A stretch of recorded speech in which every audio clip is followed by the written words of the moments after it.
Madame Martin nous propose aujourd'hui un vœu pour demander à la SNCF de mettre fin à la politique de l'équipement agent seul, EAS, afin d'assurer la sécurité dans les TER grâce au redéploiement de contrôleurs à bord de toutes les rames.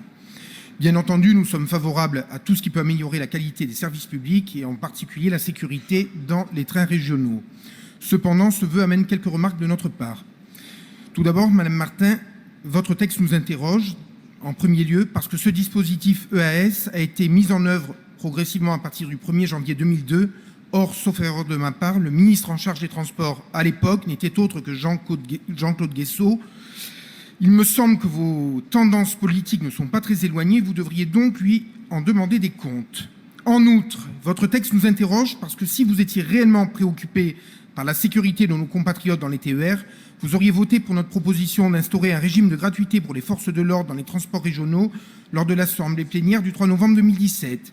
Mais si ma mémoire est bonne, une fois de plus, vous aviez voté contre, par idéologie peut-être.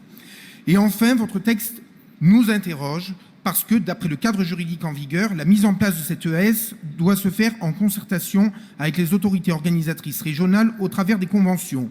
Ce n'est donc pas directement à la SNCF que nous devons demander de mettre en place un terme à la politique du conducteur seul à bord, mais aussi à la région Occitanie. Il en résulte donc que la sécurité dans les TER relève du moins partiellement de la compétence régionale, et c'est donc en raison de cette irrecevabilité de votre vœu que nous ne prendrons pas part au vote. Je vous remercie.